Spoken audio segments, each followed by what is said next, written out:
Buenas tardes. La Dirección de Extensión Cultural de la Universidad de los Andes le da la bienvenida hasta la cuarta y última charla del ciclo La Edad Fantástica, lo medieval mirado desde el siglo XXI.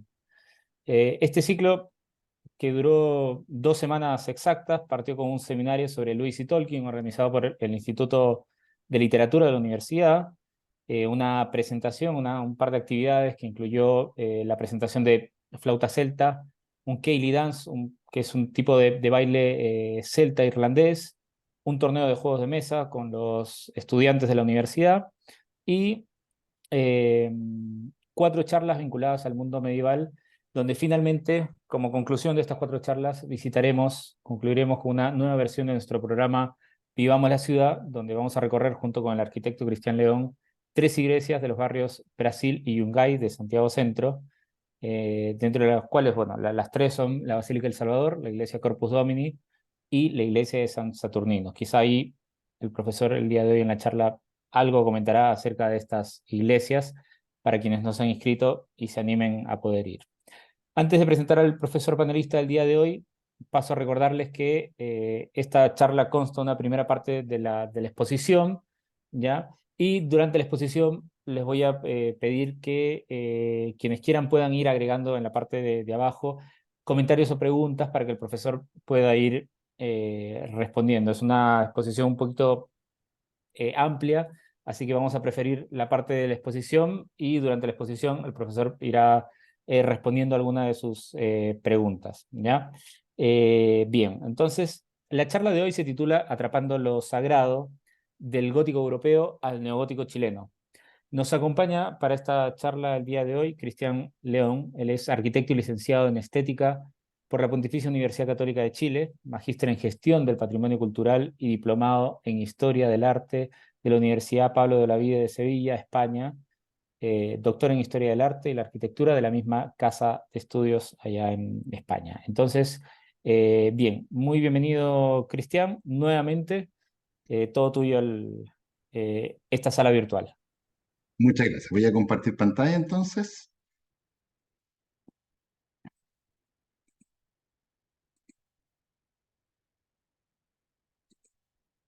Bien, bueno, primero que nada, decirles que muy buenas tardes a todos los que están presentes en la charla, los que nos van a ver después también.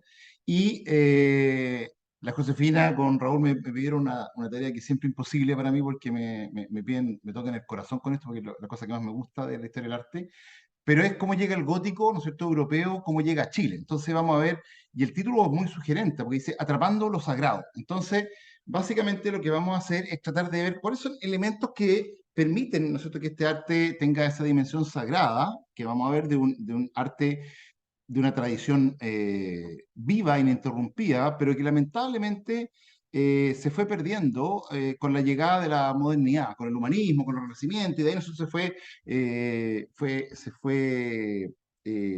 eh, perdiendo un poco ese elemento sacro que contenía el templo. Entonces vamos a ver un poco qué es lo que pasó. Vamos a tratar de estudiar un poco el fenómeno de lo que acontece en este lapso. Vamos a ir más o menos rápido, pero vamos a dar sobre todo énfasis a la imagen para ir entendiendo un poco de qué trata todo este tema que es tan estimulante. ¿Ah?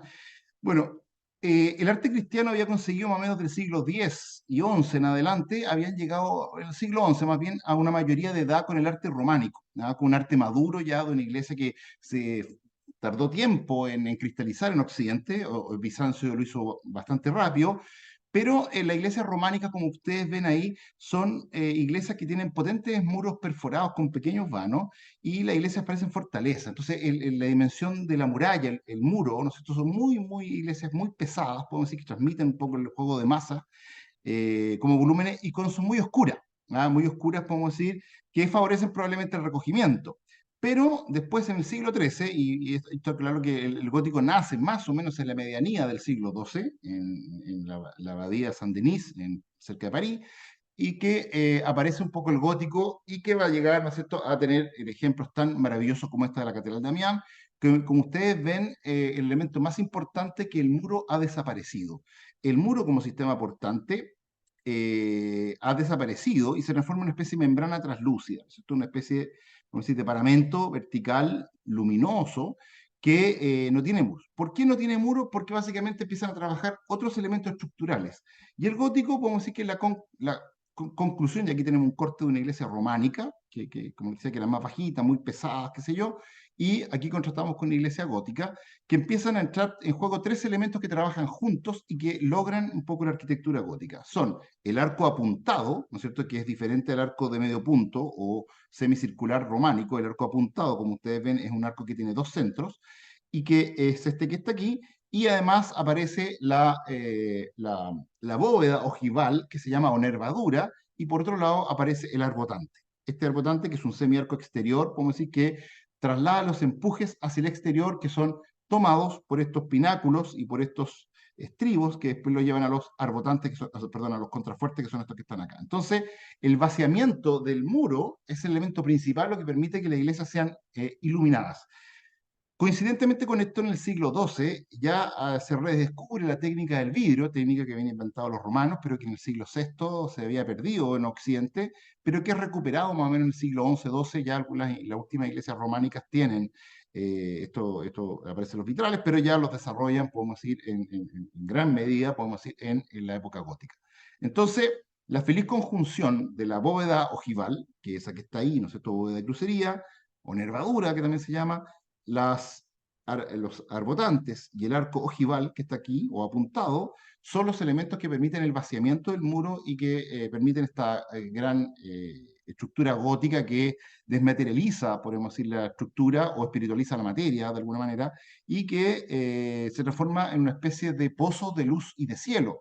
Al ingresar la luz, ¿no es cierto?, a raudales, pero no una luz, podemos decir, de la luz, no intenta ser luminosa como el exterior, sino que una luz transfigurada, una luz que permite, ¿no es cierto?, que el hombre caiga, ¿no es cierto?, en una especie de trance místico, ¿no es cierto?, porque recrea la Jerusalén celeste. Entonces, había una cosa muy bonita, por un lado. Entonces, dicho esto de la estructura, vamos a ver algunos elementos que caracterizan un poco lo sacro de este arte. En general, podríamos decir que el arte bizantino, el arte oriental, cristiano oriental, desarrolló una teología de la ausencia en el cual el presbiterio quedaba oculto por esta pantalla, ¿no es cierto? Y hay una colección bellísima de iconos, ¿no es cierto?, en la Universidad de los Andes, que en el cual, ¿no es cierto?, esta pantalla, lo que traspasa, o sea, en el momento de la liturgia eucarística, es decir, cuando se hace la transubstanciación o la conversión real del pan y el vino en cuerpo y sangre, eso el fiel no lo ve. O sea, ve que los sacerdotes están adentro y que pronuncian una frase, digamos, y que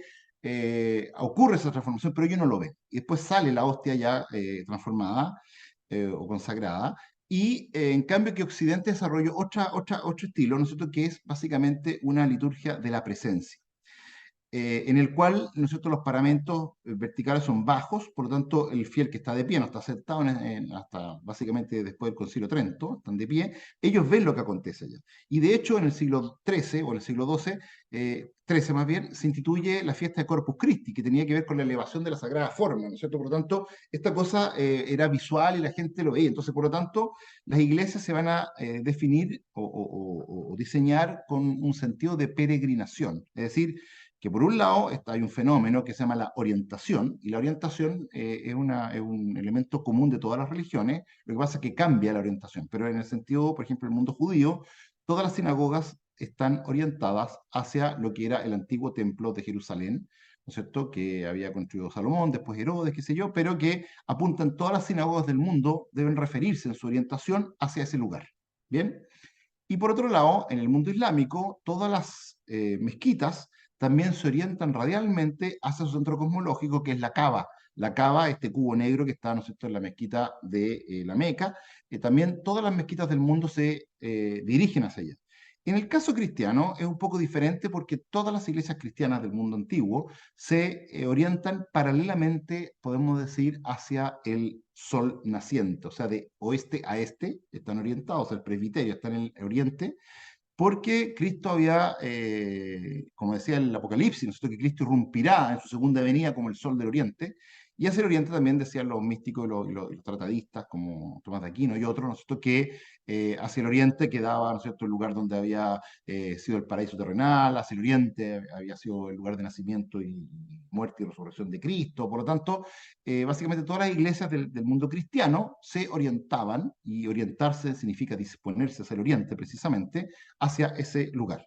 Bien, por lo tanto la orientación era clave. Aquí vemos, por ejemplo, iglesias románicas del siglo XII, principalmente en Colonia, y que ustedes ven que están prácticamente todas orientadas. ¿Ah? O sea, todas las iglesias están, salvo una que otra, porque se construyen en un tejido urbano que ya es más denso y que nos permite un poco la orientación, como podría ser esta iglesia de acá, que está media chueca, o esta que está acá, pero el resto de ustedes ven está todo plenamente orientadas. ¿Ah? Igual pasa si uno mira cualquier ciudad europea, ¿no es cierto? Que van a ver que todas las iglesias antiguas, ¿no es cierto?, medievales, están paralelas, ¿no es cierto?, y se orientan hacia el sol del oriente, hacia el sol naciente. Porque Cristo es lux eterna, ego sum lux mundi, decía el Señor, ¿cierto? Por lo tanto, tenía que ver un poco con eso. Y esa relación de orientación sagrada marca ya un elemento que es clave para darle esta dimensión de sacralidad, ¿no es cierto? Y que no sea cualquier cosa. No es lo mismo tener una misa dentro de una casa, ¿no es cierto?, que dentro de un edificio que está hecho conforme a ciertas reglas o ciertas leyes sagradas que se llaman, que le dan ese sustento para apoyar, ¿no es cierto?, que Dios es lo más sagrado que existe. ¿Ah? O sea, hay un relato entre la forma y el fondo. Los medievales decían ecclesiam materialis, ecclesia materialis significat ecclesiam spiritualem, es decir, la iglesia material es símbolo de la iglesia espiritual. La primera iglesia fue la iglesia de Saint-Denis, que es una abadía que estaba, ¿no es cierto?, hoy día está dentro ya de París, pero que estaba al norte de París, y que esta iglesia, construida por el abad Denis, Suyer de Saint-Denis, perdón, la hace para alojar primero, ¿no es cierto?, el cuerpo del primer obispo mártir de París, Saint-Denis, y para también hacer panteón real de todos los reyes de Francia.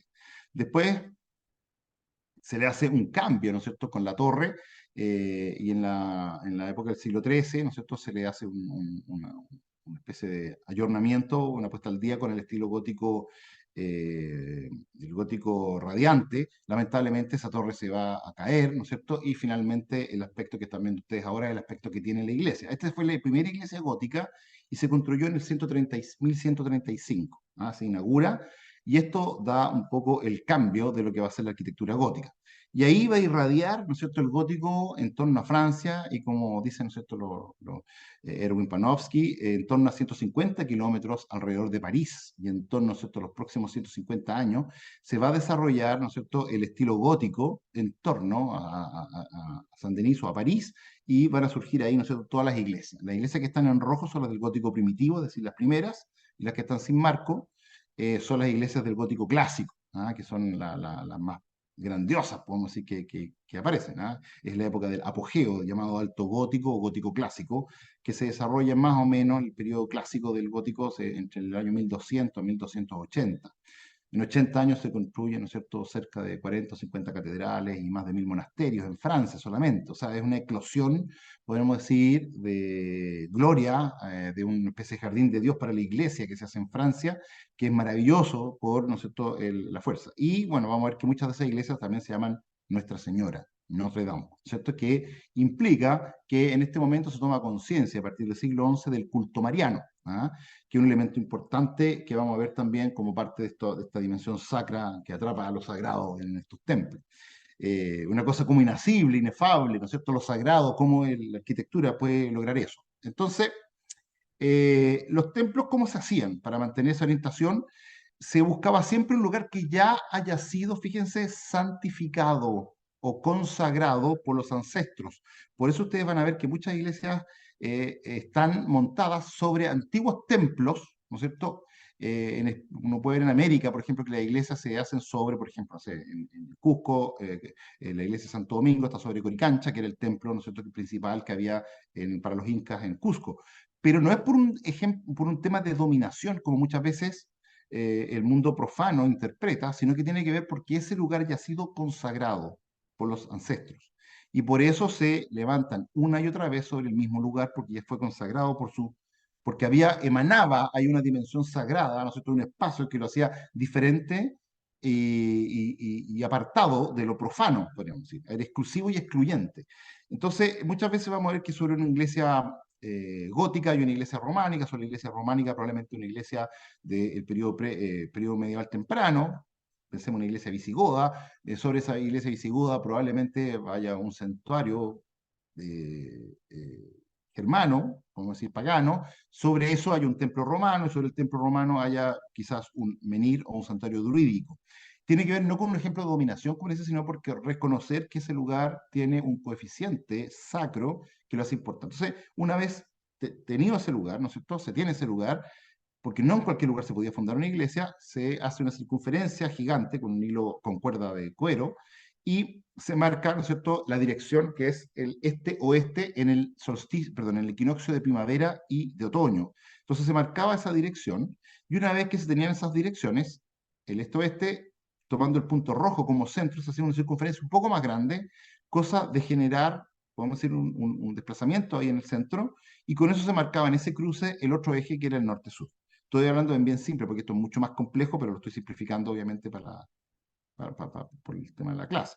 Entonces, una vez de eso se marcaba el módulo que iba a organizar la iglesia, que era este cuadrado, y luego, ¿no es cierto?, se trazaba, con geometría compleja, un poco la iglesia. Entonces, siempre la iglesia iba a quedar orientada, y esa era clave de orientarse, disponerse hacia el oriente, ¿no es cierto?, para salir al encuentro de Cristo que retorna, que había prometido, como les decía, irrumpir como el sol del oriente. ¿Bien? Entonces las iglesias tenían esa cosa, que cuando imagínense que en la mañana, al despuntar el alba, el sol iba creciendo y inundaba toda la iglesia que estaba orientada, el presbiterio, ¿no es cierto?, el altar, toda esa zona estaba, entonces el sol llegaba. Entonces hay una conciencia del tiempo que era muy bonito en el mundo cristiano. ¿Ah? Era el tiempo cómo transcurre. Entonces, por un lado se ordenó que había un tiempo cíclico que lo daba el espacio arquitectónico, dado que el sol nacía por el oriente, o sea, se irrumpía por ahí, entraba a la iglesia, imagínense el sacerdote levantando la hostia y la luz entrando, que era el signo de Dios, porque uno salía al encuentro de este Cristo que retornaba. Esa era la parucía o esta promesa, esta expectativa, ¿no es cierto?, del retorno de la segunda venida de Cristo, escatológico, ¿no es cierto?, que se esperaba. Por lo tanto, transcurría este tiempo cíclico en el espacio arquitectónico, después el sol recorría por la fachada sur, estaba hablando siempre en Europa, ¿no es cierto?, por la fachada sur, que era el mediodía, para esconderse por la fachada occidental. Y por eso la occidental tenía siempre el programa iconográfico del juicio final. En cambio que al oriente, estaba el programa iconográfico de la venida de Cristo. ¿Ah? Desde la anunciación, básicamente, de los profetas del Antiguo Testamento que anunciaban la venida de Cristo, hasta, podemos decir, todos los primeros episodios de la infancia de Jesús. Y por la fachada sur estaba todo el programa de la vida de Cristo, ¿ah? Y de los primeros tiempos del cristianismo. ¿Y qué es lo que estaba entonces en la fachada norte, que estaba siempre oscura? El Antiguo Testamento. ¿Por qué? Porque el Antiguo Testamento velaba o mostraba de modo velado lo que en el Nuevo Testamento iba a ser revelado. ¿Se fijan? Entonces estaba a la espera del cumplimiento de las promesas del Antiguo Testamento, veterotestamentaria, de la venida de Cristo, del Mesías, del ungido que venía, el Cristo, el Mesías, ¿no es cierto? Bueno, y eso era el programa iconográfico que incorpora un nuevo tiempo, ¿ah? Un nuevo tiempo, que es un tiempo sagrado, que es el tiempo histórico. Entonces tenemos un tiempo cíclico y un tiempo histórico. Pero además tenemos un tercer tiempo que aparece en el templo y que es el tiempo místico. Es decir, la celebración litúrgica, cada vez que pronunciaba las palabras de Cristo, actualizaba, podemos decir, todo el fenómeno, ¿cierto?, de la venida de Cristo y todo el fenómeno, ¿cierto?, de la consagración del pan y el vino, que nos deja como recuerdo, no como recuerdo, sino como signo viviente, podemos decir, de Cristo, que actualiza ese misterio, ¿no es cierto?, y Cristo está presente en forma real en la Eucaristía, en la forma eucarística. ¿Bien? Por lo tanto, era muy bonito entonces, todo ese elemento sacro que se daba y todo el espacio arquitectónico daba cuenta de eso. Entonces, fíjense que estaba en relación. De hecho, la vida de los canónigos, de los monjes y de los canónigos de la iglesia se regía por nosotros las horas canónicas, que son las horas litúrgicas, o liturgia de las horas, si ustedes quieren, y que estaba regido nosotros con también el tema del tiempo, o sea, con respecto a la posición del sol, todo eso era muy importante. Entonces, por lo tanto, hay una relación entre, podríamos decir, el simbolismo teológico de Cristo con el simbolismo cosmológico, es decir, encontraba su acuerdo en la realidad empírica, podemos decir, de todas las personas, porque en el día pasaba eso. Entonces se ordenaba la vida conforme a las horas, ¿no es cierto? Y eso ordenaba un poco todo el calendario litúrgico y estaba asociado, qué sé yo, desde las horas de que Cristo fue traicionado, ¿no es cierto?, en el huerto de Getsemaní, hasta que fue muerto a las 3 de la tarde. Bueno, todo eso iba regulando un poco y eso ordenaba un poco todas las liturgias. Bueno, por lo tanto, la iglesia estaba trazada así. Entonces estaba el oriente, el occidente, el mediodía y el septentrión, mediodía o meridión, no le llaman así, ¿no? Entonces, esta idea de peregrinación del templo estaba precedido por la pila bautismal, que era el bautismo de agua. Luego se llegaba, ¿no es cierto?, a un laberinto que había habitualmente, sobre todo en las catedrales francesas, pero también está presente en otras catedrales, que es la vida concebida como peregrinación, ¿no es cierto? Y después sigue la peregrinación hacia el centro, podemos decir, focal del rito, que es el ara sacrificial o el altar, que ahí se da el bautismo de fuego. Si era un bautismo de agua, ¿no es cierto? Vamos a decir un cristianismo espontáneo, era ya un cristianismo probado, ¿no es cierto?, que era con el ara sacrificial, que se recuerda con las cenizas que nos imponen la confirmación, que se, bueno. Y de ahí se proyectaba hacia el oriente. Entonces, toda esa idea de la peregrinación era clave en el templo de la tradición cristiana, vamos a decir, eh, o del cristianismo tradicional, ¿no es cierto? Bueno, y los elementos que marcaban eran los cuatro elementos, obviamente, ¿no es cierto?, que estaba la pila bautismal, que refleja el agua, después estaba el incienso, que cubría la peregrinación, que era purificar el espacio de la vía, ¿no es cierto?, por el incienso, y pensemos que si el agua, esto sería el aire. Después un tercer elemento, que es la piedra del altar, que tiene que ser de piedra, y por lo tanto, ¿no es cierto?, recuerda la tierra, y sobre ello el candelabro de 7 velas, que el central es la cruz de Cristo, ¿no es cierto?, que corresponde al fuego. Fuego, tierra, aire, agua, ¿no es cierto? Los cuatro elementos convergían en esta idea de peregrinación y tenía su sentido místico en ese sentido. Si ustedes se fijan, las iglesias, todas las iglesias, la catedral de Rouen se ve en primer término, detrás de la catedral de Rouen se ve la iglesia de San Maclou, gótica también, y al lado izquierdo se ve Saint Ouen, que es una abadía benedictina, en Rouen las tres. Fíjense el desarrollo de la torre central, ¿no es cierto?, la torre del crucero. La más alta de Francia hoy día es esta, que tiene 157 metros de Rouen. Pero fíjense un poco, las iglesias todas tienen ese elemento. Si marcan ese punto, que no es donde está el altar, es porque es importante ese lugar. Entonces, ¿qué es lo que se marcaba? Bueno, como les decía yo delante, el punto de la torre del crucero marca, si ustedes se fijan, si ya la iglesia tenemos orientada con los cuatro puntos cardinales, norte, sur, este, oeste, o oriente, poniente, septentrión y meridión, o mediodía, en el eje vertical dado, ¿no es cierto?, por la torre, está el cenit. Y abajo está el nadir, que corresponde en el espacio arquitectónico de una iglesia a la cripta, es decir, el inframundo. Por lo tanto, si ustedes se fijan, el sol nace del oriente, pensemos en el Ecuador a las 6 de la mañana, llega al mediodía, ¿no es cierto?, al cenit, al punto más alto en su recorrido en la bóveda celeste, acá en este punto, a las 12 del día, baja a las 6 de la tarde y está acá en el nadir a las 12 de la noche. Por lo tanto, marcaba un ciclo y eso ordenaba todo el programa iconográfico, como les decía. Es decir, el programa iconográfico en el norte, que estaba oscuro, en penumbra, estaba el programa iconográfico asociado al Antiguo Testamento. En el este, el programa iconográfico asociado al nacimiento. En el sur, estaba el programa iconográfico asociado al Nuevo Testamento, que es donde pasaba el sol, ¿no es cierto? Y en el poniente o el occidente estaba el programa iconográfico asociado a la gloria y al juicio final. Por lo tanto, dice el crucero es la confluencia de los ejes celestes y los ejes terrestres, es decir, en ese punto de unión de los 6 ejes se da el séptimo punto, que es el encuentro de estos 6 ejes, y que es donde se daba la comunión al fiel. Por lo tanto, era un punto específico, y eso explica por qué hay torres y cúpulas, ¿no es cierto?, en los cruceros de las iglesias, porque ahí se daba la comunión. Entonces la confluencia en el centro de gravedad del culto cristiano, la cena eucarística de Cristo sacramentado, donde opera el descenso de la gracia. Por lo tanto, en el cruce de estos 6 ejes, era el descenso de la gracia, ¿cierto?, que implicaba el momento de la comunión, es decir, Dios se transformaba nuevamente en carne tangible que nosotros comíamos, podemos decir, y recibíamos el cuerpo de Cristo, y Dios entraba en nosotros, en ese punto, en forma real. Entonces, todo ese punto era muy importante. Entonces, hay una mística, fíjense la iglesia de la Catedral de Chartres en su plan original, su proyecto inicial, que tenía consagrada, ¿no es cierto?, 9 torres, la torre del crucero marcaba ese punto también. ¿Se fijan? Entonces, eso era muy relevante. Por lo tanto, si ustedes se fijan, esta idea del templo cristiano que se define como una peregrinación que sale al encuentro de Cristo del Oriente, y en la comunión se da el descenso de la gracia de este punto. Por lo tanto, fíjense que todas las fuerzas confluían. Entonces, todo este templo daba cuenta de eso. El templo estaba organizado para que el misterio eucarístico aconteciera, podemos decir, y se articular en torno a dos ejes que eran clave. Por eso, si ustedes ven que hay una tensión horizontal hacia el altar en la iglesia gótica y una orientación vertical que está dada por las ojivas, ¿ah? Y por eso la altura que alcanza la iglesia. ¿Por qué? Porque básicamente podemos decir que el eje horizontal es la vía de la salvación. ¿Bien? En su proyección horizontal o de peregrinación física que nosotros hacemos hacia Oriente, ¿ah? Y por eso el laberinto, esas cosas.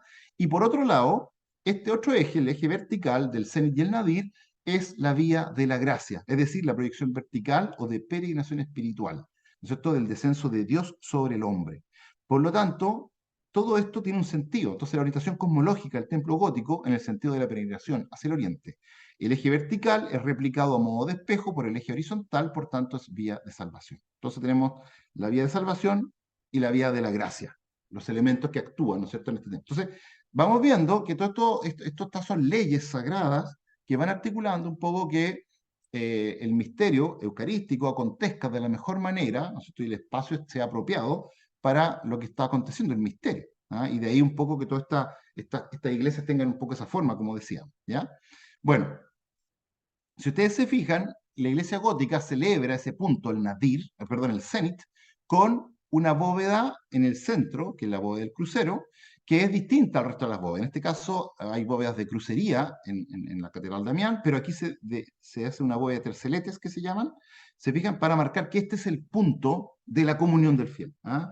Eso es el eje. Y este punto separa la iglesia entre lo que podríamos llamar nosotros para acá el santuario o presbiterio, la Domus Dei, ¿no es cierto? Y acá la Domus Ecclesiae, que es la casa de fieles, donde se ponen la eclesía, la asamblea, ¿no es cierto? Entonces está dividida la iglesia por este punto.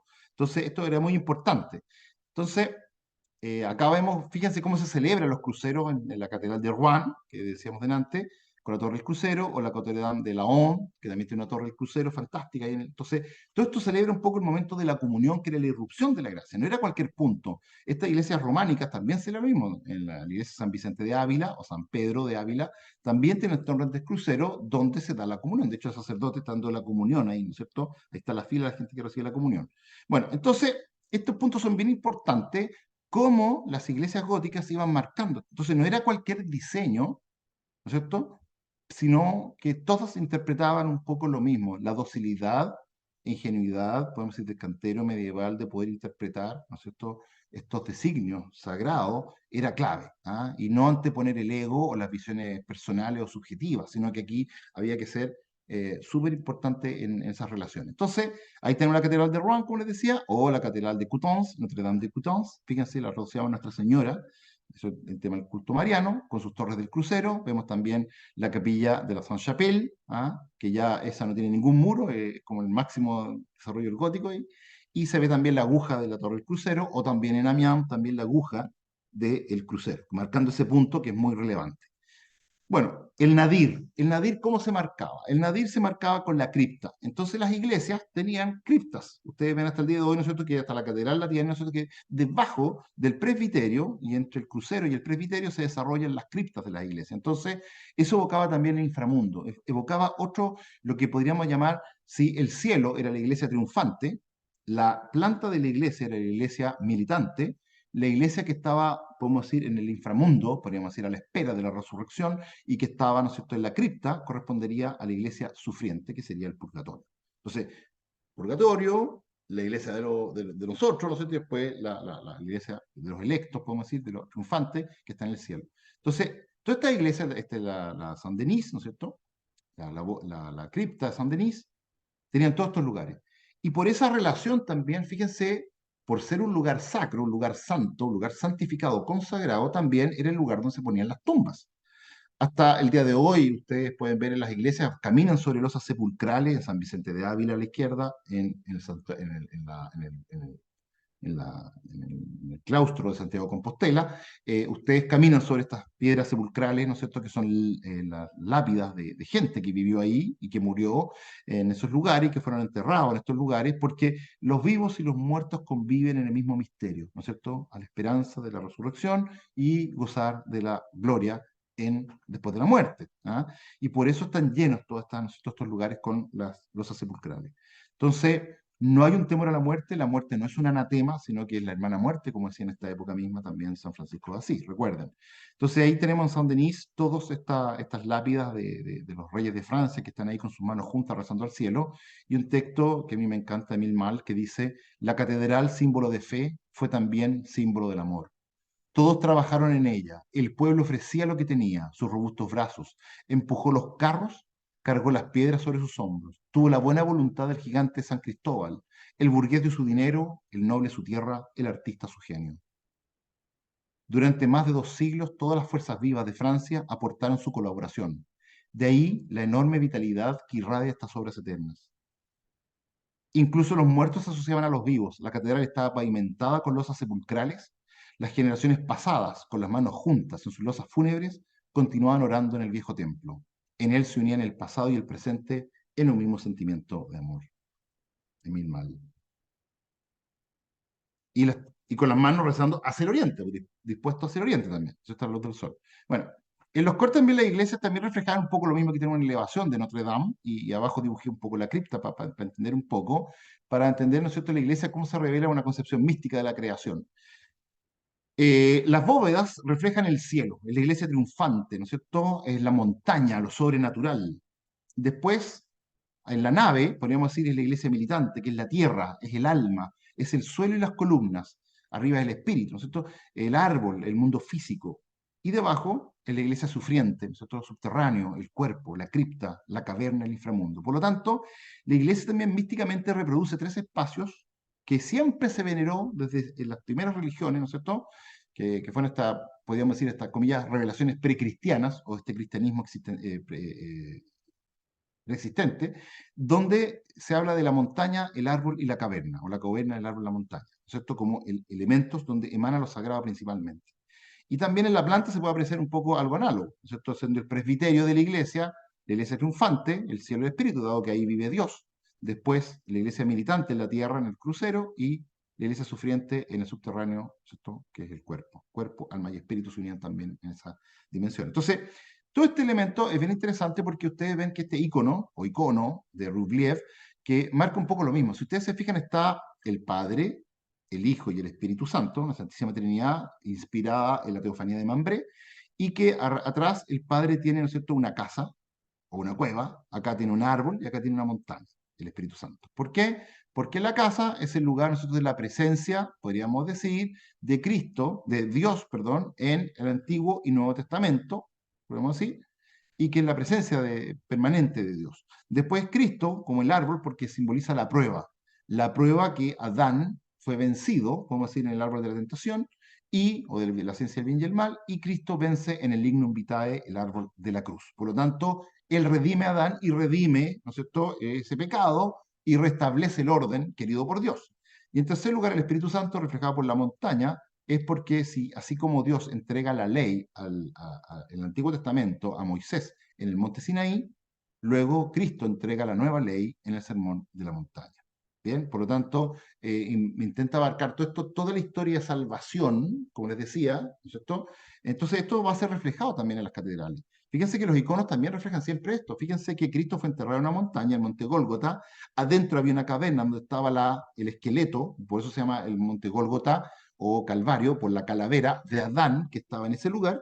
Y sobre eso se erige, ¿cierto?, la cruz, el árbol de la cruz, el lignum vitae. Entonces, el árbol, la caverna y la montaña presente también en la crucifixión. Entonces, eso va a marcar todo un poco la idea, porque la montaña siempre fue un lugar que recurría un poco la búsqueda de lo sagrado. Uno sube la montaña, Mahoma fue a la montaña, ¿no es cierto? La presencia de la montaña en los textos bíblicos es enorme, desde el monte, ¿no es cierto?, Moriah, donde iba a ser sacrificado Isaac por Abraham, el monte Carmelo, donde el profeta Elías tuvo la batalla con Baal, el monte, qué sé yo, Nebo, donde murió, fue enterrado Noé, el monte Ararat, ¿no es cierto?, donde eh, Ararat, me confundí si Ararat es el monte donde desembarcó Noé o es el monte donde iba Mahoma, pero da lo mismo, pero fue un monte, el monte Tabor, ¿no es cierto?, el monte Sión, bueno, y así el monte Calvario. El recorrido por los montes, las montañas, esto es el constante, vamos a decir, la Biblia.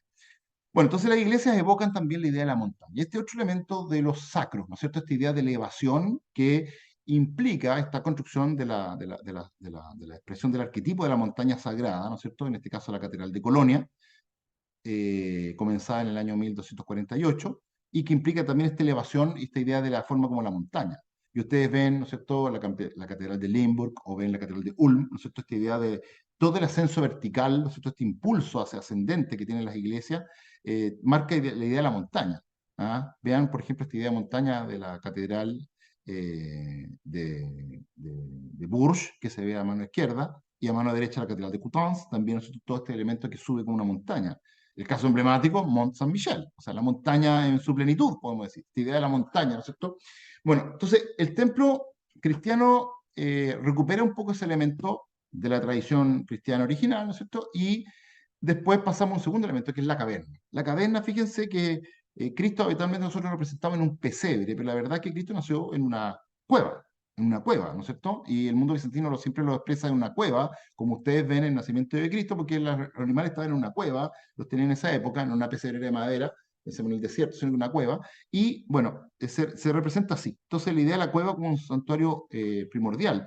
Pensemos también la idea de la cueva que aparece de nuevo donde fue Jesús enterrado, esta cueva, ¿no es cierto?, de José de Arimatea, pero también el descenso al limbo, que desciende como una cueva. Entonces, es como el inframundo, él tiene que ir allá, a ese lugar a rescatar a todos, ¿no es cierto?, desde Abraham en adelante, desde Noé en adelante, todos estaban a la espera, podríamos decir, de la resurrección. Cristo los fue a buscar en el descenso al limbo, que se llama. Ahí se ve el descenso al limbo, ¿no es cierto?, la tradición oriental, esta idea como de la caverna. Pero también sabemos que la caverna es el lugar sacro por excelencia. El primer santuario que hizo el hombre probablemente, ¿no es cierto?, fueron las cuevas rupestres, paleolíticas, ¿no es cierto?, de Lascaux, de Altamira y tantas cuevas, Rufiñac, ¿no es cierto?, lo que sea, como el lugar, el santuario por excelencia. ¿Ah? La cueva era el útero del mundo, así como el útero corresponde a la mujer, la cueva corresponde al útero de la tierra. Entonces, por lo tanto, era un lugar sagrado por excelencia. Y de ahí que las iglesias góticas también recubren eso. En los accesos, de hecho, ya aparecen con estas arquivoltas, que son esos círculos concéntricos, los accesos. Si bien hay escultura, también nos recuerda la idea como de caverna, esta estalactita, estalagmita, esta como entrar a esta cosa rocosa para penetrar al interior de la tierra. ¿Ah?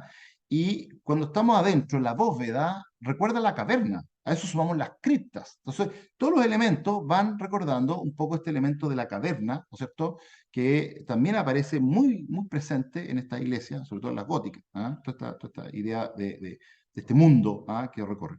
Y en tercer lugar, el árbol. El árbol fue también el bosque, ¿no es cierto?, sagrado, el árbol sagrado son elementos muy típicos, ¿no es cierto?, podríamos hablar, ¿no es cierto?, desde la ceiba de los mayas, ¿no es cierto?, pasando por acá, por Chile, ¿no es cierto?, por el canelo de los araucanos o los mapuches, pasando por, ¿no es cierto?, las encinas de los druidas.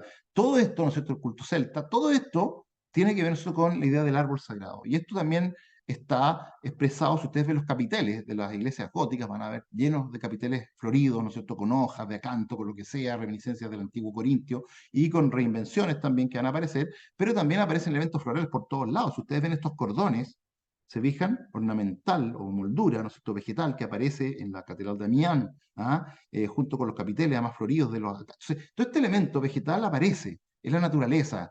También en las vidrieras aparece la simbología del árbol de Jesé, de la descendencia del origen de la familia genealógica de Cristo, ¿no es cierto? Por Jesé, el padre de David en adelante, qué sé yo, aparece. Y la iglesia gótica también se concibe como una especie de bosque o de árbol, ¿no es cierto? Que es como un árbol que se transformara o deviene en árbol que deviene en catedral. Entonces, cuando nosotros miramos las imágenes de estos bosques y comparamos con las iglesias, con sus columnas, con sus nervaduras, ¿no es cierto? Con todo esto se está recuperando un poco la idea del árbol. ¿Ah? Eso es lo que hay. Entonces, ustedes están viendo con estas imágenes cómo el árbol comienza a aparecer, ¿no es cierto? Empieza esta simbiosis entre el árbol.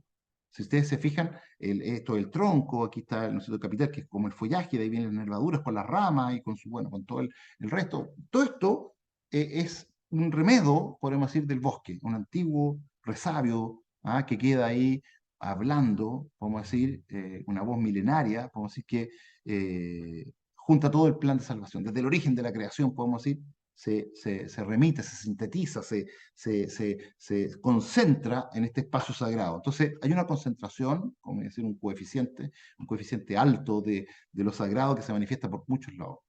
Otro elemento importante son los vitrales. Los vitrales, como les decía yo, que tienen este paramento que deviene en luz, pero una luz que no es de este mundo, una luz arreal, una luz mística o mistagógica, ¿no es cierto? Ya no nos interesa, ¿no es cierto?, los programas iconográficos, y tenemos los enanos montados sobre hombros de gigantes, como decía Bernardo Chartres, ¿no es cierto?, que somos enanos montados en hombros de gigantes, razón por la cual vemos más alto y más lejos que ellos. Es decir, los cuatro evangelistas se montan sobre los cuatro profetas mayores, o también los medievales se montan sobre los hombros del hombre clásico, ¿cierto?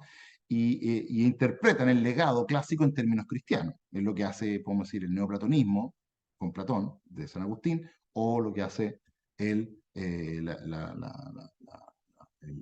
sistema aristotélico tomista con Santo Tomás, que sintetiza el sistema aristotélico con el mundo cristiano. Entonces esa síntesis es muy bonita en los vitrales y toda esa luz también genera una renovación, pero por otro lado hay una luz ya que uno no, si bien hay un programa iconográfico ahí, la gente ya no es capaz de verlo, porque aquí lo que importa es generar la anagogía. Y la anagogía, término olvidado muchas veces en esta época, es un concepto muy bonito que dice que mediante la contemplación de lo sensible, producir una conmoción del alma que te eleve hacia lo inteligible, ¿ya? O sea, de lo sensible a lo inteligible. Entonces, ese movimiento del alma, desde el mundo material al mundo, podemos decir, suprahumano, o trascendente, de lo inmanente a lo trascendente, si quieren, de la materia al espíritu, ¿ah?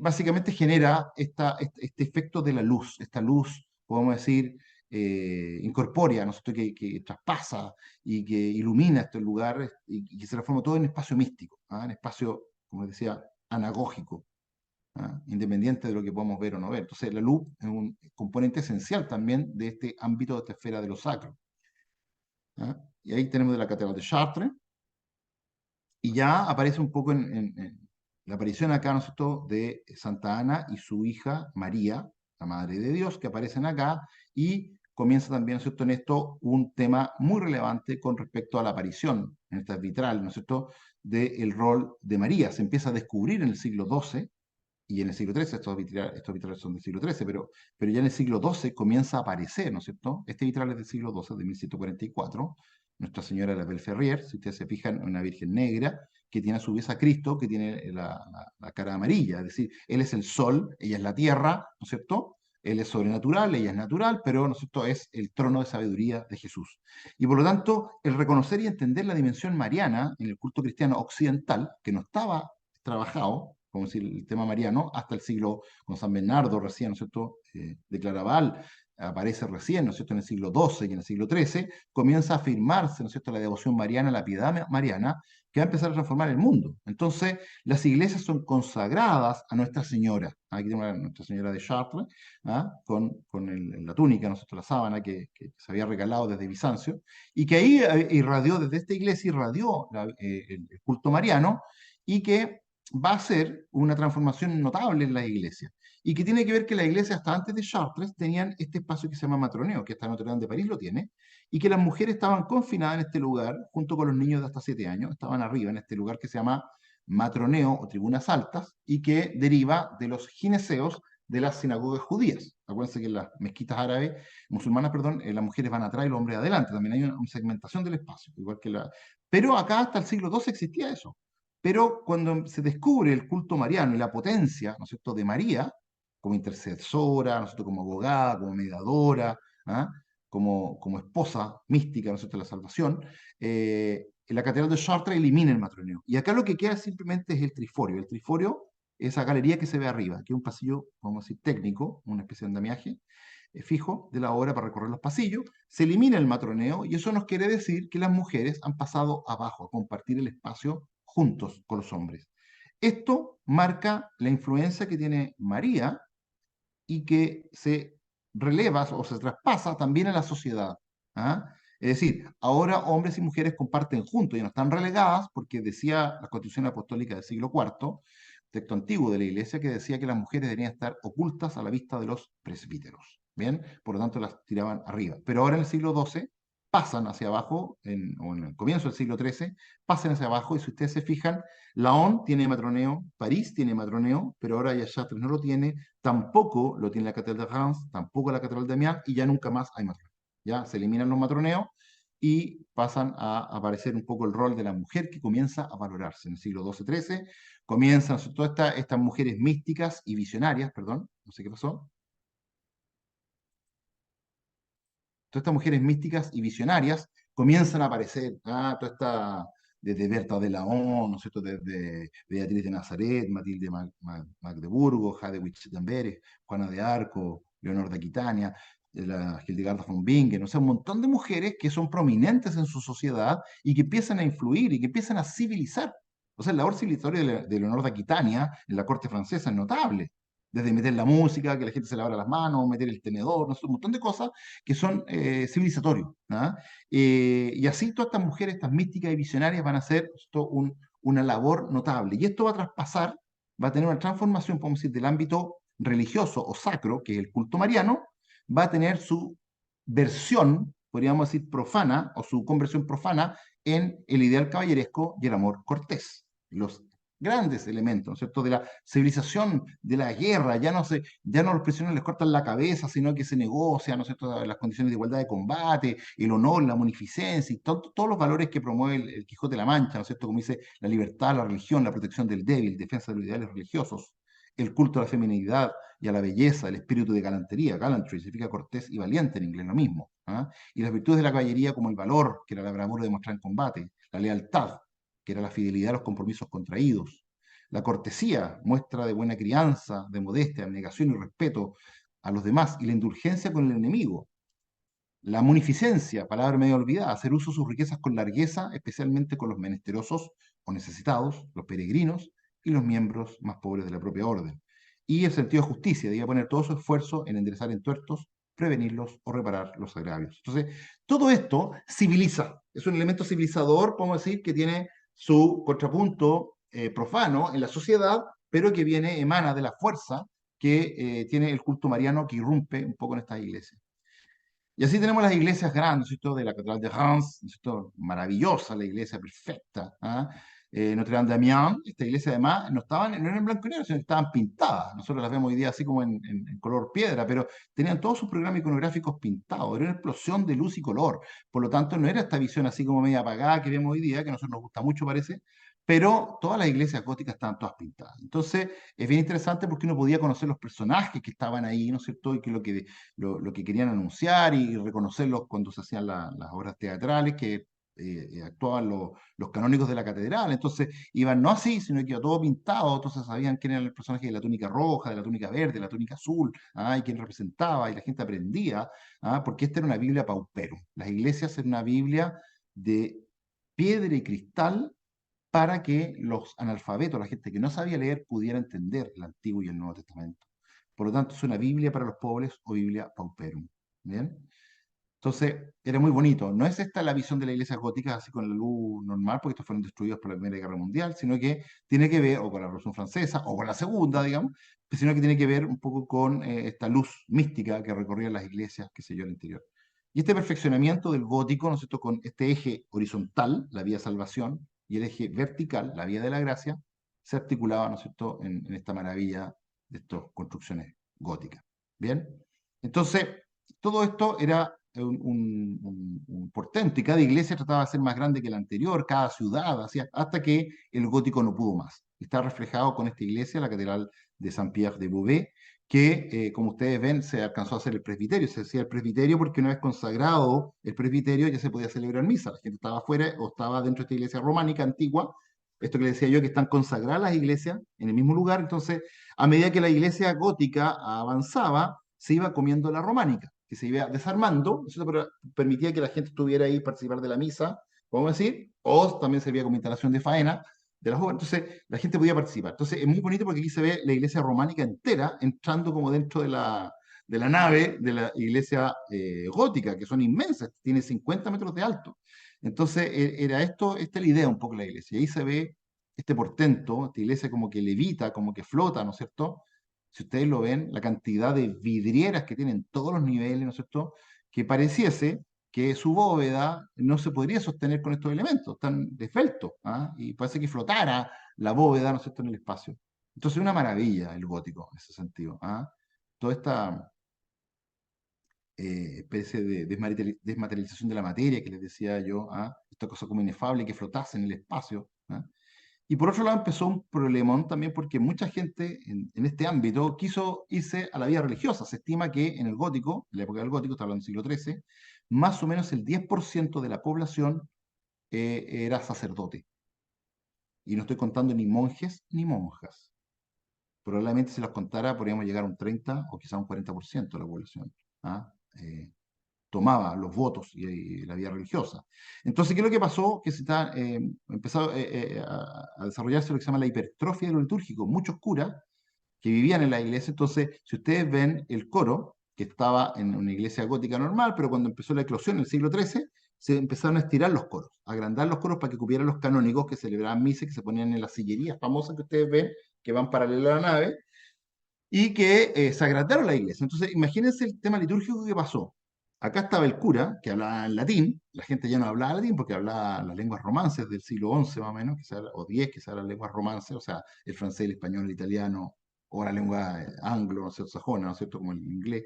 Se hablaba esa lengua y no el latín. Entonces, el cura hablaba acá, que apenas se escuchaba, como estos chistes del Coco Legrand cuando imita al curita en la iglesia, y la gente que estaba acá de pie, muy lejos, y escuchaba apenas. Entonces, todo lo que es el simbolismo, esta vía de peregrinación, levantar la hostia, ¿no sé? Todo lo que la rúbrica, el ceremonial, ¿no sé? El ritual es muy importante. Ahí se ven un poco estos espacios vastos de peregrinación y con la luz del oriente, fíjense como la intensificación de la luz en el oriente para que se marcara este retorno de Cristo que retornaba. ¿Ah? Entonces, estas son las sillerías que les decía yo. ¿Se fijan? Pero los franceses desarrollaron con una cancela, cosa que no se interrumpiera la vista. ¿Se fijan? Entonces era como esta visión de las iglesias. Pero, ¿qué es lo que pasó? ¿Qué es lo que pasó? Que cuando la iglesia se desarrolló en España y por Santiago de Compostela, comenzó una especie de eh, amoblamiento, podríamos decir, o equipamiento del templo, y que empezó a fragmentar el espacio, a marcar todo esto lo que era la visión, esta peregrinación hacia al oriente, quedó cortada porque los españoles interpretaron su propia versión del gótico, cerrando un poco el presbiterio, colocando una vía sacra y cerrando con un coro que estaba en la nave. Entonces la gente entraba y chocaba con estos coros que son tan característicos de la iglesia española, que ustedes van a entrar. Entonces uno entraba a la iglesia y no veía el altar, porque estaban estos muros. Se fijan, este muro, que era un trascoro, que se hacía, entonces quedaba, acá quedaba el altar, que era encerrado entero, con cancelas, con rejas, acá se ponía una vía sacra, y aquí quedaba el, perdón, acá estaba el coro, acá estaba el altar, y aquí queda la vía sacra. Entonces, finalmente la gente que se coloca a poner, a escuchar misa, o oír misa, o participar de la misa, acá en la Catedral de Toledo, una de las más grandes del mundo gótico español, son 260 personas. ¿Se fijan o no? Porque queda todo encerrado. Los coros, ¿no es cierto? Los presbiterios, todo queda cerrado, entonces la gente ya no ve. Entonces, se vuelve nuevamente esta teología esta teología que hablamos, ¿no es cierto?,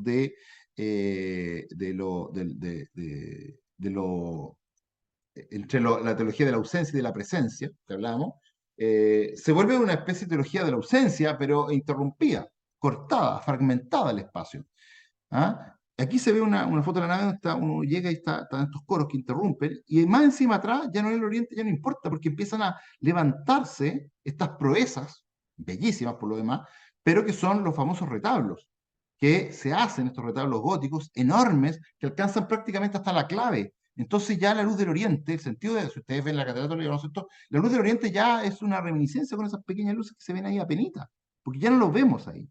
porque crece toda esta cosa. Entonces, la visión queda cortada, fragmentada, el espacio dividido, ya no hay una, podemos decir, una unificación del espacio, sino que no es un espacio unificado, sino que ahora hay una ruptura de este espacio unificado. Entonces, que tanto diferencia nos hacía con estas iglesias, donde entraba la luz prístina desde el oriente, a estas cosas que ya, y no estoy hablando de la calidad, de la belleza, la estética que tengan estos retablos, sino estoy hablando de un cierto sentido religioso o sacro, y que ha reducido. La Catedral de Sevilla le copia esto.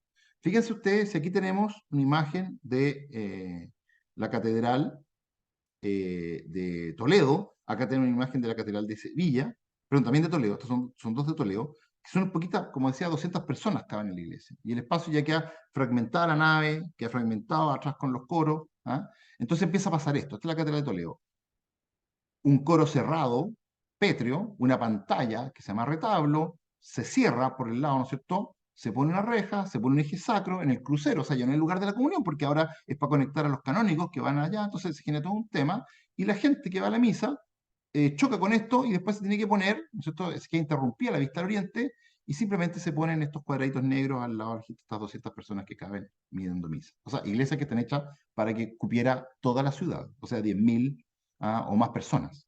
Queda reducido. En Sevilla pasa lo mismo, la Catedral de Sevilla dice, no, ahora hagamos un retablo que los que la vean no estuvieran por loco, más grande todavía que el de hoy. Esta es la iglesia, la tercera iglesia de la cristiandad, es la más grande del gótico, de todo el gótico mundial, y solamente superada por el tamaño de la Basílica de San Pedro y por el tamaño de Saint Paul, ¿no es cierto?, en Londres. Esta es la tercera iglesia. Y también uno llega y choca con esta pantalla que está aquí, ¿no es cierto?, que es el trascoro, acá está el corro encerrado, y después al fondo se ve la pantalla, pero en la pantalla ya ni siquiera hay luz del oriente, queda totalmente tapada hasta la clave, ¿se fijan? Entonces, la gente que cabe aquí son 300 personas. Son 300 personas que caben viendo misa y más o menos. ¿Ah? Entonces, eso es lo que pasa. Entonces, el culto que ha interrumpido, esta es la cantidad de gente que cabe hoy día en la iglesia gótica más grande del mundo. Son iglesias que pueden caber 20.000 personas, caben 300 viendo misa. El resto no ve nada. Queda todo. Entonces, toda esta teología de la presencia queda cortada, absolutamente interrumpido. Eso es lo que cabe. O sea, yo hoy día le dije 300 porque ponen sillas acá al lado, ¿no es cierto? Sillas esas que les mostré ahí, ¿no es cierto? Estas sillitas negras que están acá. Pero la verdad es que ahí caben, no sé, 100 personas. Entonces, es como que no se comprendió el misterio gótico, ¿no es cierto?, de esto cerrado, porque aquí estamos en un tiempo, esta iglesia, imagínense, se hace en 1400 y 1500, o sea, ya están los anuncios de una época antropocéntrica, ¿no? Se ha dejado esto, y ahí va a venir la guerra religiosa. Entonces, las guerras religiosas son súper importantes porque la guerra religiosa lo que hace es que trae un conflicto, la religión empieza a pelear por sus religiones, por la permanencia de las religiones, y se mete la época entero, en este caso vemos, ¿no es cierto?, la paz de Westfalia, que es el término aparentemente en 1648, donde termina un poco esta guerra religiosa, pero esto cansó a la población que se mataran por las creencias religiosas y todo este tipo de cosas, digamos. Hubo auge de sectas o de grupos, ¿no es cierto?, como las logias masónicas, en este caso ya no eran las logias operativas de los medievales, sino que eran logias especulativas, digamos. ¿Ah? Entonces empezó a aparecer este tipo de cosas y empezó también la ilustración. La ilustración traía elementos, ¿no es cierto?, que va a ser concomitante al desarrollo que va a tener Occidente, que dice es la creencia, la fe ciega en la razón, ya que ésta alcanzará el progreso indefinido de las naciones y con ello la felicidad de los pueblos. Ahora la fe se depositaba no en Dios, sino que en la razón, y estaba articulado la razón, la ciencia, el progreso y el humanismo como centros, y hay frases, ¿no es cierto?, y elementos como el deísmo, que no es ateísmo, sino que se cree en un Dios, pero que no es un Dios de la vida, ¿no es cierto?, actuante en la historia. Se cree en el secularismo, ¿no es cierto?, que las decisiones y los valores morales están dictados por la época, por el siglo. Anticlericalismo, o sea, se desconfía de los curas. Hay pluralismo y tolerancia. De ahí no se puede conocer la verdad, que antes sí se podía conocer, ahora no se puede conocer, por lo tanto hay que aceptar todas como iguales.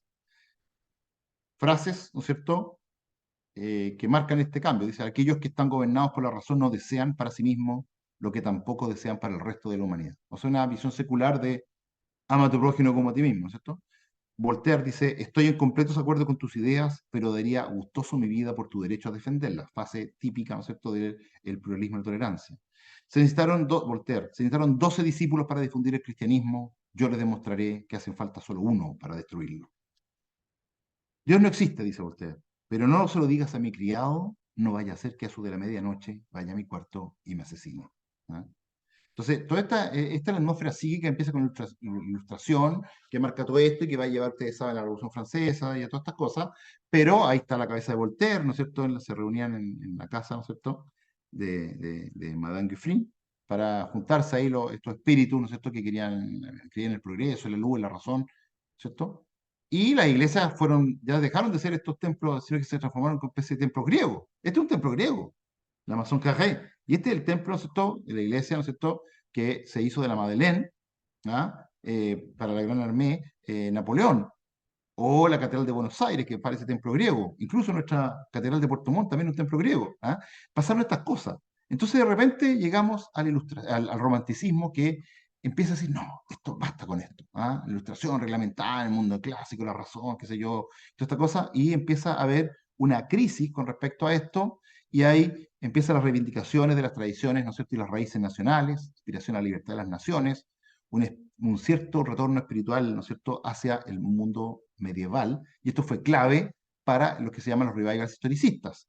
Los revivals historicistas, como el neogótico, el neorrománico el neomudéjar o el neobizantino, son expresiones básicamente de reacción contra la ilustración, que había secado un poco, que no tenía espíritu finalmente, ¿ah? Y que nace un arte nuevo, ¿ya? La inspiración de naturaleza sensible y ese mundo. Entonces ustedes ven aquí que el romanticismo, que tiene estas características como libertad de creación, subjetivismo, individualismo, exaltación de los sentimientos, valoración de la imaginación y la fantasía, valoración de naturaleza, paisaje, va a tener una expresión en la arquitectura, por ejemplo, que es la vuelta a los estilos propios de la Edad Media: neorrománico, neogótico, neobizantino. Por lo tanto, básicamente ellos, la pregunta es si el espíritu viaja con la copia. Es decir, si yo nuevamente hago iglesias de corte o inspiración gótica, puedo recuperar esa fe. Y para eso fue clave un poco el texto de René François de Chateaubriand, ¿cierto?, El genio del cristianismo o belleza de la religión cristiana, que puso en boga toda esta cosa. ¿Ah? Básicamente él descubría un poco nuevamente, después de este apagón cultural, que comillas significaba el iluminismo, o la era de las luces, que había oscurecido toda esta cosa, importante. Dice: me hice cristiano, no cedí, lo confieso a grandes luces sobrenaturales, mi convicción surgió de mi corazón, lloré y creí. Nuestra Señora de París, de Víctor Hugo, también es clave, ¿no es cierto?, para poner en boga nuevamente la iglesia de Notre Dame de París y el estilo neogótico, porque la gente la miraba y no lo valoraba mucho. ¿Ah? Pero con este libro de Víctor Hugo en París y en Francia y en el mundo comienza nuevamente a valorizarse esta época. Hay 3 ensayos maravillosos dentro del libro que vale la pena mucho, mucho, mucho leer, lo recomiendo. También Eugene Viollet-le-Duc hace este libro sobre la construcción medieval, y también en Inglaterra Augustus Pugin hace también el estado actual de la arquitectura eclesiástica inglesa y los verdaderos principios de la arquitectura apuntada cristiana. Entonces, también el libro de Auguste Rodin, Las catedrales de Francia. Entonces, todo esto empieza a haber un movimiento para recuperar un poco todo este tipo de cosas del auge de las iglesias góticas, que iba a ser la única forma de restaurar esta visión cristiana del mundo, esta visión sobrenatural y espiritual que se había perdido por la Ilustración. Entonces ahí empieza, ¿cierto?, el presente, resurrección de la arquitectura cristiana. Entonces se erige como modelo y matriz esto para hacer la iglesia cristiana. Fíjense la frase: la iglesia es una obra de arte derivada de la naturaleza, accesible por tanto a los espíritus sencillos y verdaderos. Este es John Ruskin, ¿no es cierto? La familia campesina se dirige a misa, asimilan sin esfuerzo, porque son muy sencillos, este misterio les pertenece. Entonces era una cosa con natural volver a este estilo, porque es una forma fácil de que la gente captaba lo divino y que se había llevado esta nueva iglesia como templos griegos, cosas así. Llevar al pueblo a la catedral es llevarlo a su casa, a la ciudadela de su fuerza. Las obras superiores han quedado en nuestras ciudades de provincia que aún no han sido internacionalizadas. Mientras estén allí, las catedrales, el país no puede morir. Son nuestras musas, son nuestras madres. Esto decía John Ruskin. Entonces la iglesia comienza a tener un auge de recuperar un poco esto. Los góticos amontonaron piedras sobre piedras cada vez más alto, no para atacar a Dios, sino para aproximarse a Él. La catedral es un broche que reúne todo, es el nudo, el pacto de la civilización. La fe ha civilizado a los bárbaros, que éramos nosotros. Al rechazarla nos hemos vuelto nuevamente bárbaros. Fíjense por Claudel, que era ateo. En un instante mi corazón fue tocado y creí. Las lágrimas y los sollozos acudieron a mí, y el canto tan tierno de la de este Fideles aumentaba mi emoción. Esto le pasó cuando entró en Navidad de 1886, ¿no es cierto?, a Notre Dame de París. Y le pasó lo mismo a Agustín Rodin, amigo de Paul Claudel. Chartres hace su elogio para la eternidad. Chartres, la más espléndida de nuestras catedrales. ¿No es esta la Acrópolis de Francia? Entonces, en ese sentido comenzó un auge y las catedrales que se habían iniciado se reconstruyeron, como se terminaron, como la Catedral de Colonia. Se fijan que se le dota de sus nuevas torres. Así estaba el Estado cuando llega el siglo XIX. Se fijan, esta es la iglesia románica antigua, el presbiterio, estaban haciendo las torres y ya ahora se termina, nosotros con esa torre majestuosa que llega a los 157 metros de alto, la segunda más alta del mundo, la gótica. Y Pugin dice, bueno, así era el mundo antes, ¿no es cierto? Podemos decir, antes de, en el siglo XV, y así es el mundo que hemos construido ahora con las fábricas, las factorías, qué sé yo, ¿no es cierto? En el año 1840. O sea, por eso hemos destruido, ¿no es cierto?, nuestro paisaje. Entonces, viene una búsqueda de estos revivals historicistas. Puede ser el neorrománico, como el Sacré-Cœur en París, en Montmartre, ¿no es cierto? Que empiezan esta iglesia, que está de fines del siglo XIX, que en Chile tiene su eco también, en la iglesia de la Basílica de los Sacramentinos de Ricardo Larraín Bravo, primera o una de las primeras obras hechas íntegramente en hormigón armado en Chile. Fíjense, entre 1911 y 1934. Fantástica la iglesia. Ahí está, maravillosa. O también el neobizantino, por ejemplo, de Andrés Garafovich y Eduardo Costava, la Basílica de Nuestra Señora de Lourdes, impresión bizantina. Entonces, estas cosas comienzan a aparecer en Chile y llega un poco este estilo. Fíjense, este estilo del neogótico revival llega a toda América. Entonces aquí tenemos en Colombia Nuestra Señora del Rosario de las Lajas, una maravillosa iglesia.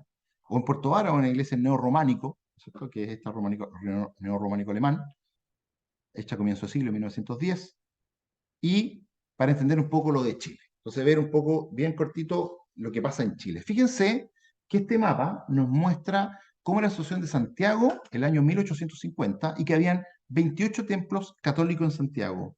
¿Cómo cambia esta situación, cierto? Entre 1850 y 1950, cuando dice de los 28 templos que había a comienzos de 1850, llegaron a 135 a fines de 1950, con 117 construidos en el periodo.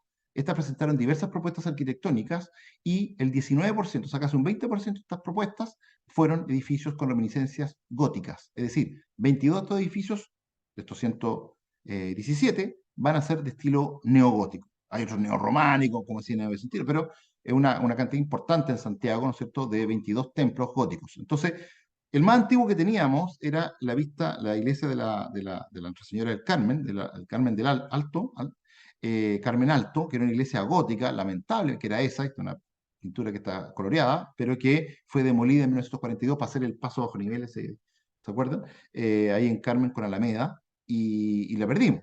Pero hay iglesias como la que vamos a visitar, ¿no es cierto?, la Basílica del Salvador de Teodoro Burjar, que lamentablemente muy golpeada por los terremotos del año 85 y después del 2010, ¿no es cierto?, que hoy día ya sabemos que hay fondos para restaurarla, así que está todo el proyecto iniciado, está consolidado por lo menos para que no se siga destruyendo, una iglesia magnífica hecha en albañilería de ladrillo, como se ve ahí, ¿no es cierto?, y que hoy día la vemos más taponeada, pero tapiada, digamos, pero que es una iglesia que está ahí en muy mal estado y que se va a restaurar, que vamos a poder visitar, y que, bueno, no sé si hay que llevar casco o no, eso lo van a decir después al final, pero como ustedes ven ahí está en muy mal estado, pero una iglesia bellísima y que esperamos esto que se pueda arreglar en los próximos años para tener ese templo maravilloso en Chile neogótico. Otra iglesia también muy antigua en estilo gótico, hecha por Manuel Dunate y Lucien Henao, es la ermita del Cerro Santa Lucía, donde están enterrados, ¿no es cierto?, Benjamín Vicuña Maquena, que domina ahí el panorama. Entonces empieza a llegar el estilo, fíjense, esta de Henry Havenden, ¿no es cierto?, la iglesia de San Francisco de Borja. Ustedes saben qué iglesia es, ¿no es cierto? Maravillosa, pero que lamentablemente el octubrismo se terminó por destruir esta maravilla, esta joya de la arquitectura, ¿cierto?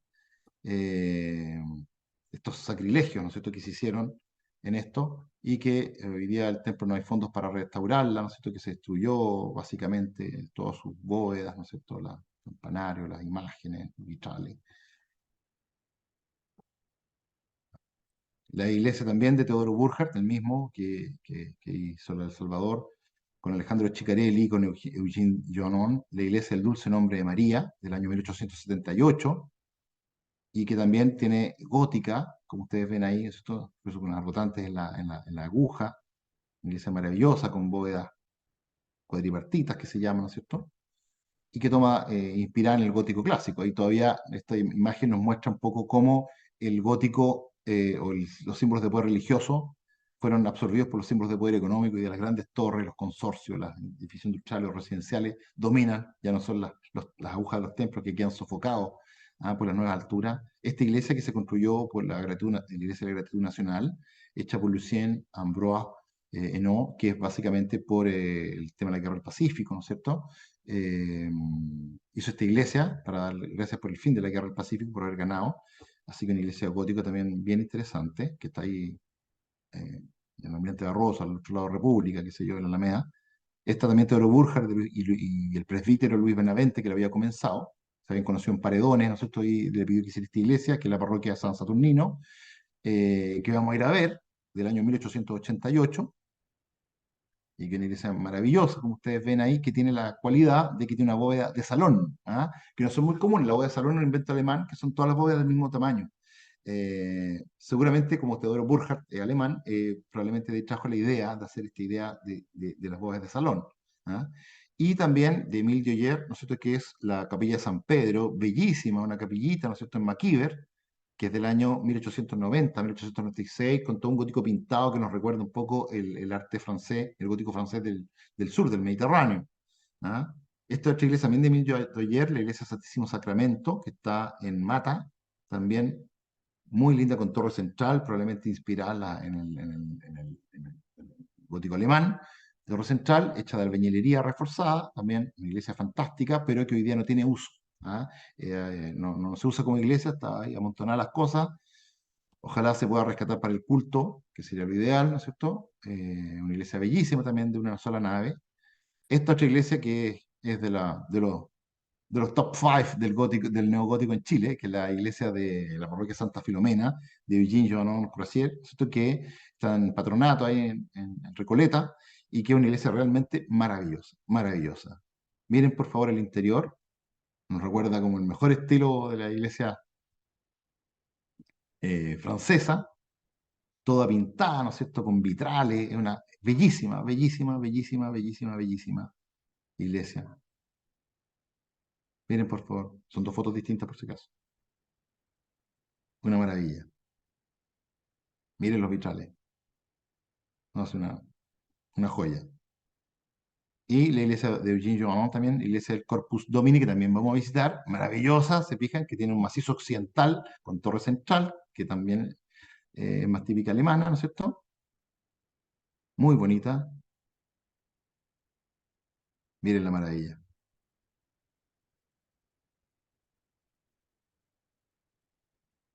Joya.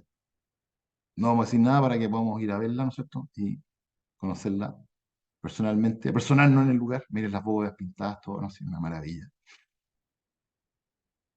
Y otra también de la top 5, ¿no es cierto?, es la Basílica del Perpetuo Socorro, hecho por dos monjes, Gustave Noir con Humberto Boulanger, ¿no es cierto?, que son la iglesia en 1904. Están ordenadas alfabéticamente la aparición de las iglesias. Fíjense cómo en hormigón armado, ¿no es cierto?, se hace esta, o albañilería reforzada, no lo sé, y se hace sin arbotantes, pero la impronta que tiene, ¿no es cierto?, la catedral francesa es maravillosa.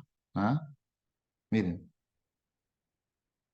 está en Blanco Encalada, en el barrio San Alfonso, la Basílica del Perpetuo Socorro. Una maravilla. Miren el interior.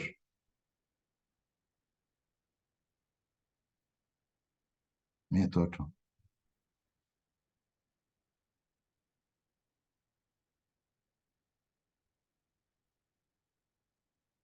Y ya para ir cerrando, ¿no es cierto? Tenemos hermanito Carmelito, que se le encarga, ¿no es cierto?, a Rufo de San José, que haga esta parroquia del Niño Jesús de Praga, una iglesia también fabulosa, también del neogótico.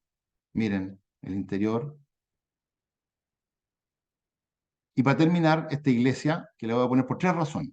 La primera razón es porque la primera iglesia, o una de las primeras que se hace en Providencia, es del año 1943, o sea, que cierra este periodo, que ya es como el último ejemplo de neogótico en Chile, o por lo menos en Santiago.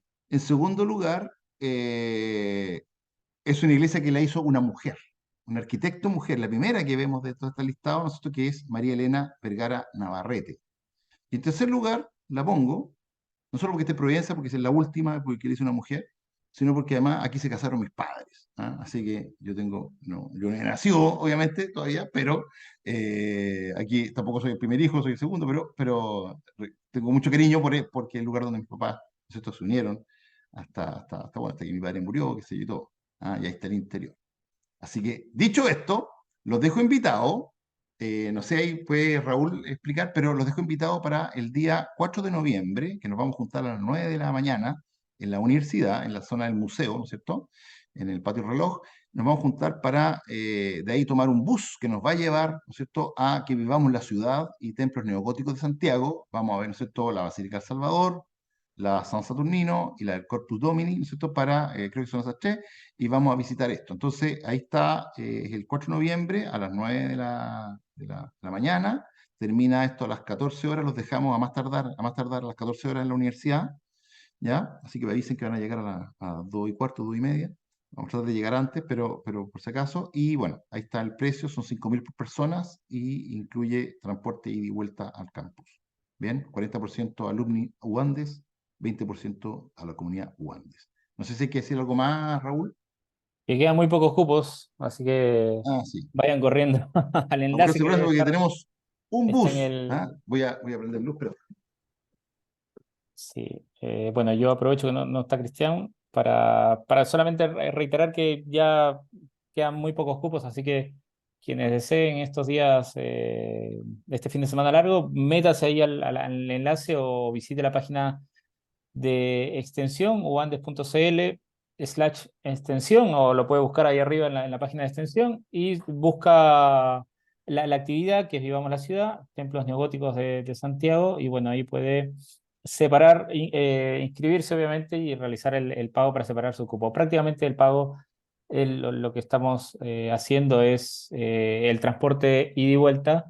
Partimos muy temprano, o sea, y somos bastante puntuales quienes han ido, y veo que hay algunos que han ido acá, somos bastante puntuales. Salimos 9 y cuarto exacto desde la universidad y llegamos a las 2 en punto a la universidad. Cumplimos absolutamente todos los tiempos, así que es algo bueno también para que se puedan organizar. Dejan el auto en la universidad, con la seguridad de la universidad en el campus, y bueno, tranquilos, sin necesidad de estar buscando estacionamientos, recorremos el centro, y más aún acompañados por Cristian, que como ya vimos en la charla del día de hoy, poco no sabe acerca de este tema.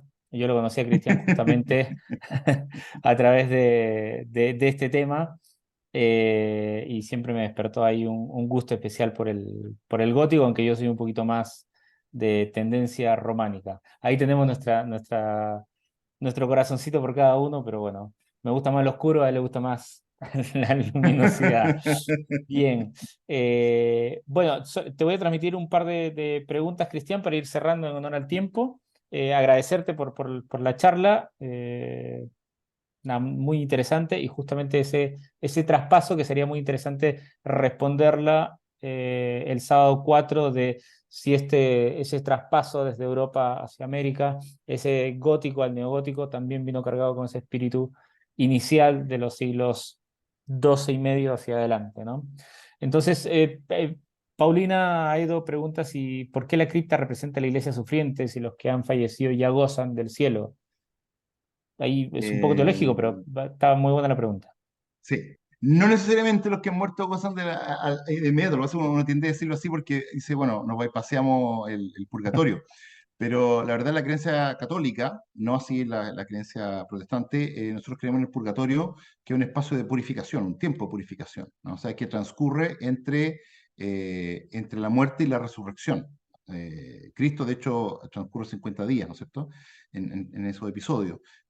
Aquí pasa un poco lo mismo. Entonces, es importante que ese tiempo, que antes no se sabía y que se creía que podía ser un tiempo muy largo, aunque uno puede decir, esto es especulación, porque no sabemos la dimensión del tiempo. Acuérdense que Dios suprime ambas dimensiones en las cuales nosotros somos y existimos, que la dimensión del tiempo y el espacio. El tiempo a través de lo eterno y el espacio a través de lo infinito. Por lo tanto, son dimensiones que nosotros no captamos. Pero en general se interpretó de que hay un tiempo entre que Dios te va a hacer ver, revisar tu vida, ¿no es cierto? Te va a preguntar cuánto amaste, probablemente, ¿no es cierto? Y tú vas a hacer un recorrido por tu vida y viendo, ¿no es cierto? Y viendo dónde estuvieron los momentos que debiste, ¿no es cierto? Haber actuado de otra manera, probablemente, ¿no es cierto? Hacer esta especie de metanoia o cambio de rumbo, no sé.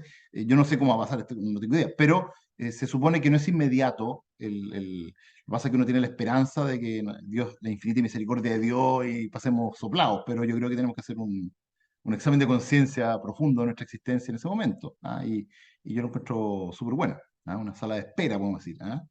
Donde se decide el juicio final y todo ese tipo de cosas. Pero bueno, esa es la creencia cristiana católica. Como decía yo, los protestantes no creen eso porque en ninguna parte de la Biblia se habla del purgatorio, pero se deduce de los doctores de la ley, o sea, los doctores patrísticos, que sé yo, y toda esa cosa, más o menos trabajan esos temas. ¿Ya? Es por eso.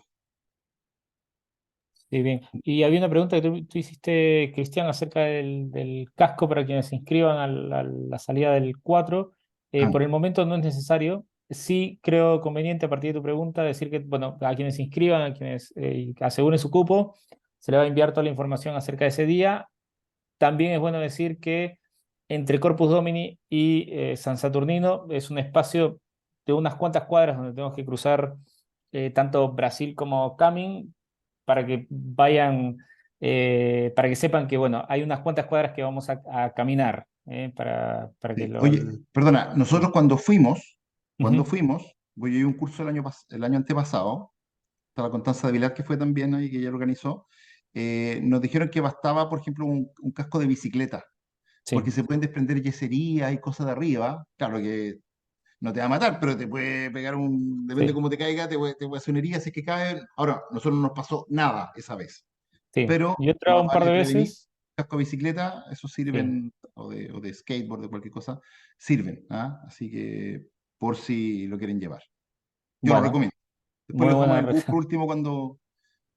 No, porque el bus se va, no espera y nosotros se No, no, va. el bus se va, sí. El bus Ya. se va y de Pero ahí no puede servir para tenemos la un punto de sombrita, encuentro. para el calor después, como yo aquí.